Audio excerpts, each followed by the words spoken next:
Behind the Spotlight. I'm your host, Crystal Lampett, and for sure, you guys, if you have been living in Kansas City for a while, you have seen these guys out and about pretty much everywhere.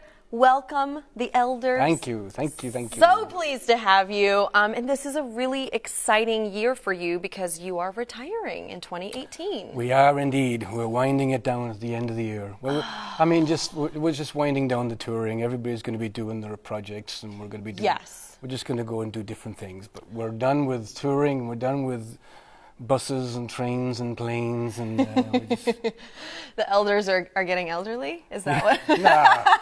No, just the name. No. You're going to be here. You're going to stick around Kansas City. You'll still be doing a lot of cool things around town, which is great. So I'm happy to hear that. This is not farewell, but we're going to kick it off with a song of yours called Arklow. Going to Arklow. Okay, yes, so yes. Please welcome the elders with Going to Arklow. Take it away, guys. Great.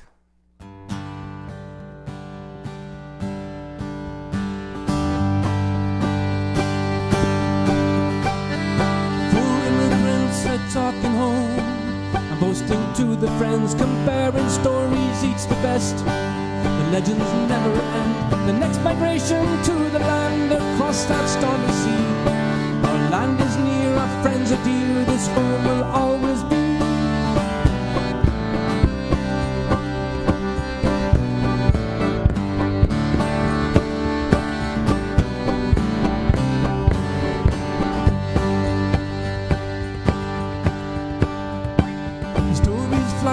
The tales of conquest and the strong, a table full of memories.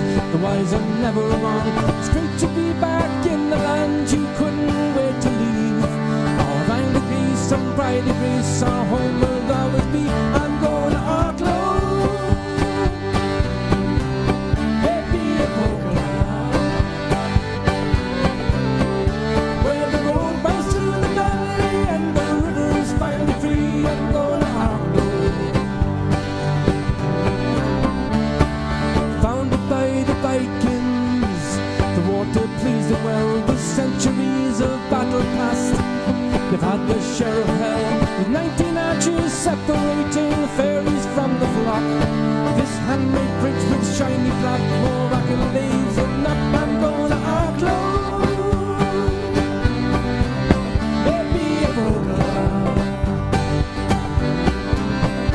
where the road goes through the valley and the river's finally free. I'm going to Arklow.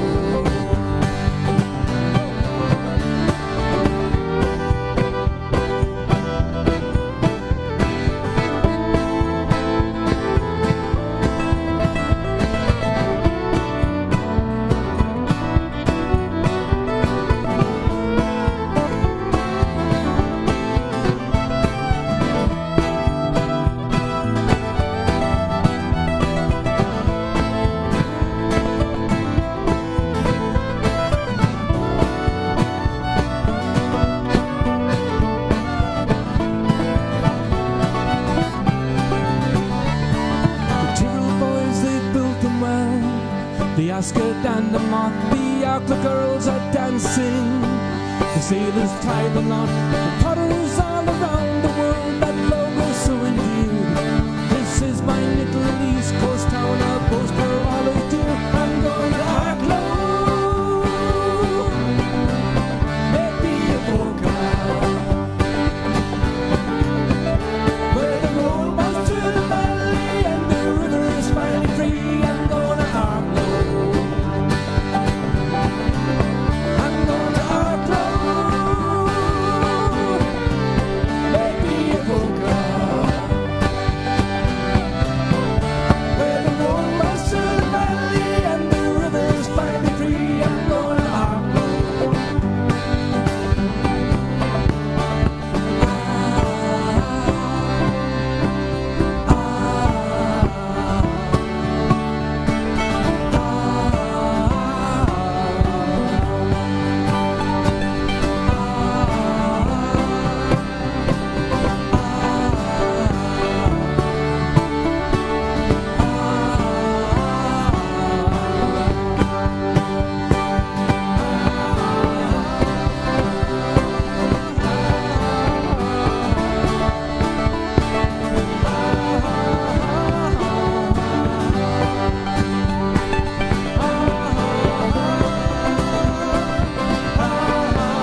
and that was Going to Arklow by the Elders and Diana, Ian. Such a pleasure to have you guys in studio today. I do want to hear a little bit more about Arklow because this is your hometown. Yes, Arklow is a small fishing town on the east coast of Ireland, about 50 miles from Dublin on the east coast, and that's where I grew up, and where a lot of the inspirations of the songs I've written over the years and I've come from, and the fishermen, and there's a lot of families there that I grew up with, and it's great history. It's a great town. Tell me about the atmosphere. I mean, you mentioned that you like fishing, so this must have been part of where that love came from, right? Yeah, absolutely. There's a lot of fishing boats there, a lot of families there that have been fishing for centuries. Tyrrell shipyard, they built the Asgard, and I mentioned that in the song. Those are all famous ships. Wow. You know, so, but yeah, I don't know how long Tyrrell shipyards have been there, for hundreds of years. And you got the and beautiful and they're still there, still scenic building boats. Yeah, oh, I love it. I love it. Gorgeous. And we're going to learn more about Ireland because you guys go there a lot. Don't go anywhere. We are going to touch on that.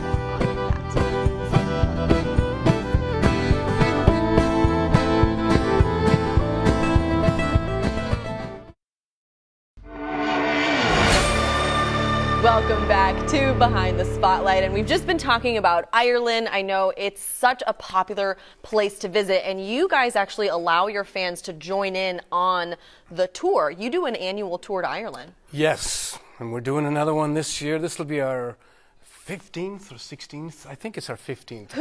Tell me about that idea. Did you just wake up one morning and think, like, we got to take people to Ireland because everyone wants to go? It happened when I said to the lads after about the second year I was in the band, I said, you know what, let's go to Ireland. Yeah. Because none of the fellas had ever been to Ireland.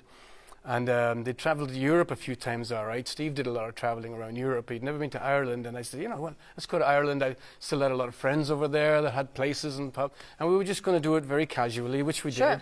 We rented a minibus and brought our, and went and saw a bunch of my pals and toured around, and then came back and then got all these emails from our fans. Hey, next time you go, please let us know. Please let us know. No kidding. So I got in touch with Hammond Tours out of New York, and they specialize in big tours like that. And we started doing an annual tour, and we started off with one bus, and now, this year we'll have 4 buses, 4 full bus loads. It's already sold out. And the fans go with you from each city, and they go basically with us. Tour with you. During the day, the buses all go to, they'll go to all the different tourist places, the Dingle Peninsula and the what? Sorry. Dingle Peninsula. The Dingle Peninsula. Yeah, sounds like a good spot, doesn't it? I love it. Is that close to Jimmy's testicle? Yeah. That far. Turn left when you get to testicle.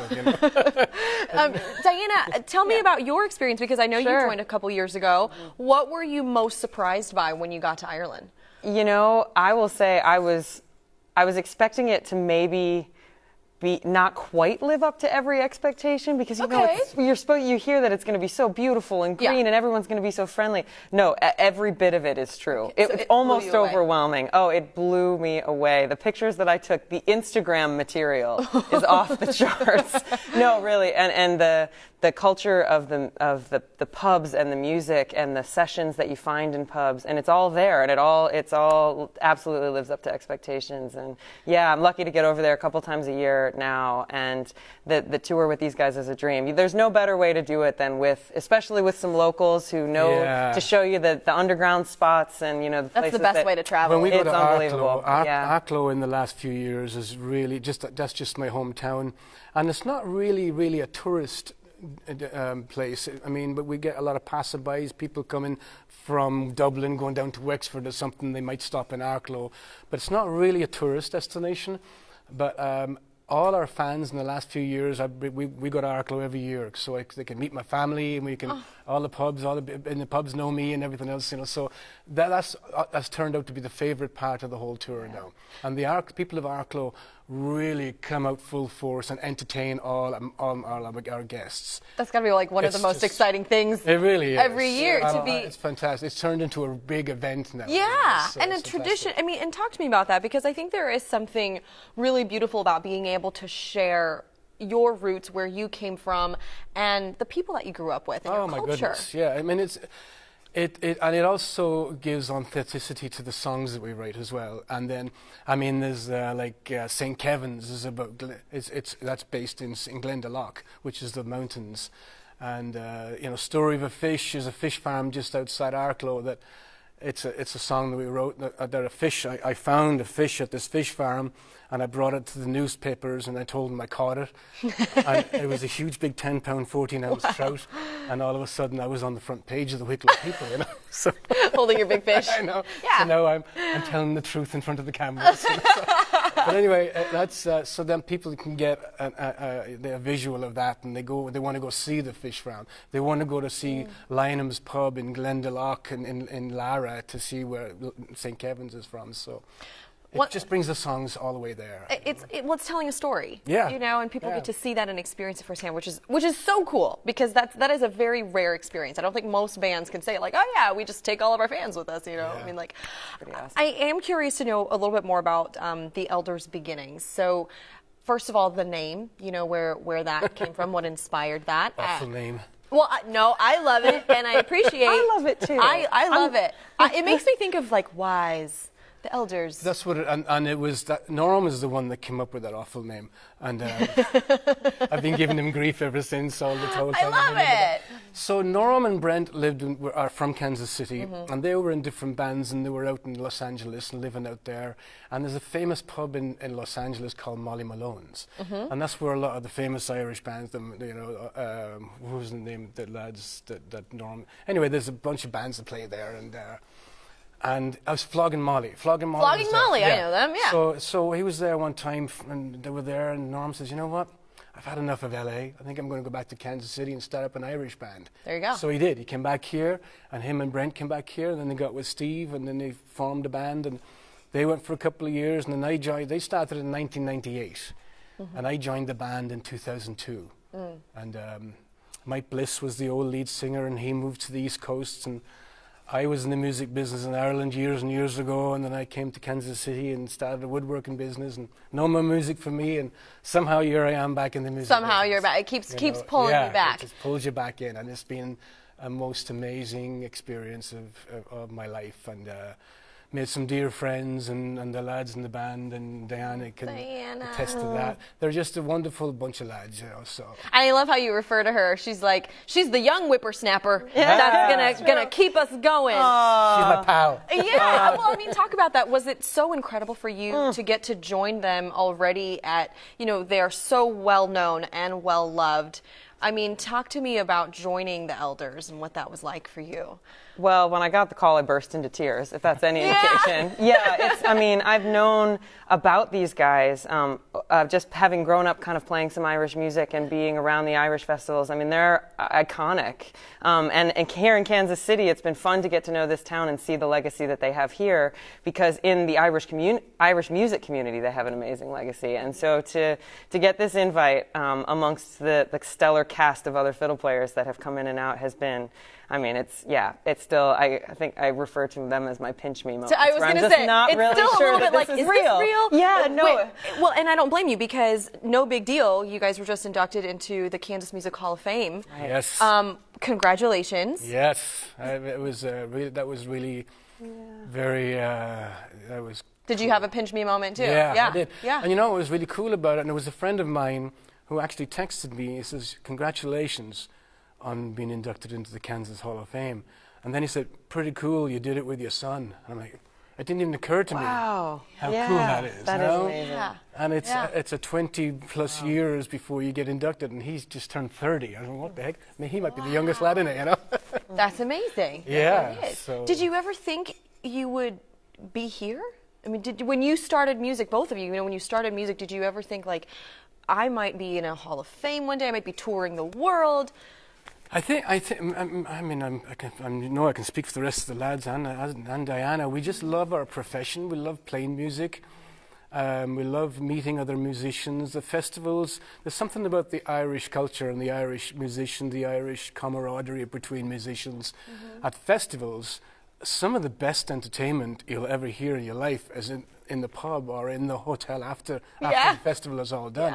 All the musicians, we come back and we meet in the lobby or we'll meet in the ballroom or somewhere, and everybody just gets around and plays and it's those random mashups at the end of the mashup. night that you're just people you've been listening to your whole lives, you know, Yeah. just and collaborations that the world will never get to see, you know, and it's in a marvelous. hotel. Yeah. And it is pretty incredible because, you know, Diana, we just have a little under a minute left, but I know you kind of want to speak to getting more women involved in the music industry and also empowering them, because it can be kind of a crazy world out there for a female musician. Absolutely, yeah, and not to discourage them, you know, but just to make sure that we're being as all-inclusive as possible. And even in the Irish community, Irish music community, there's a new amazing campaign called Fair Play that's just designed to bring awareness to making sure that everything is equal and that we're celebrating everybody and that everybody is, not having to face any greater challenges than anybody else, basically. I've noticed there's a lot of female musicians and it's great. Fiddle players and dancers and just fantastic, amazing musicians, accordion players. I mean, we have incredible talent. It's just a matter of getting them out there, making sure that we have the resources to support them and empower them. And I love that, you know, Diana has a blog. I love that you write about that, and we definitely want to share that message. And and we thank you guys so much for being here. Thank you. We have one more song, Don't Go Away.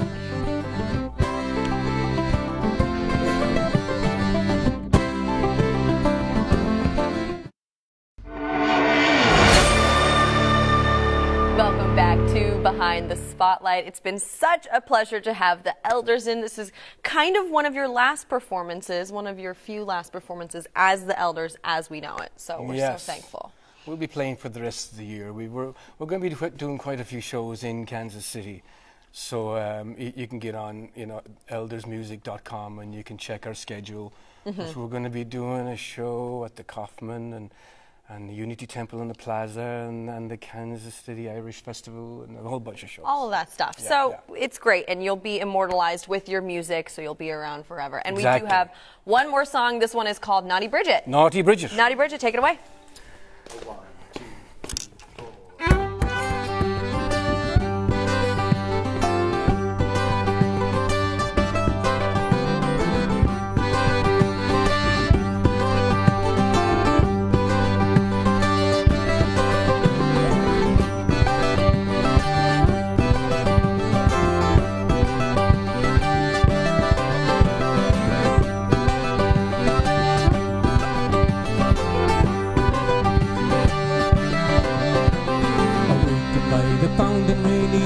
Tired eyes, surrounded by the blankets warm, he contemplates the rise. His muscles and his bones work no longer as a teen. The years of seeing tide have made him weary, lean and mean. The porridge and the tea bag squeezes life back into brain. A quick glance through the window showing the easing of the rain. The pain in his heart for the lover he adores. She's carried him through storms, always safely back to shore.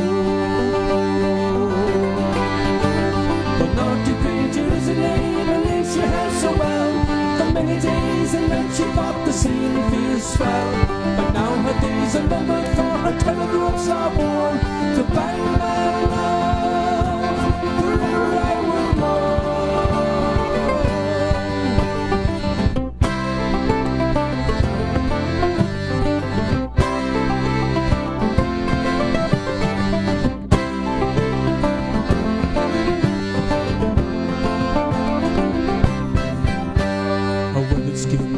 Smile still beautiful and proud. The creaking of her bones in the night she screams out loud. Not quite the graceful youth of years, the storms have taken toll. Still standing in the corner with her elegance and soul. The naughty Bridget is a name and name she held so well. For many days and nights she thought the sea feels swell. But now her days are numbered, for her telegrams are worn. Goodbye, my love, forever I will mourn.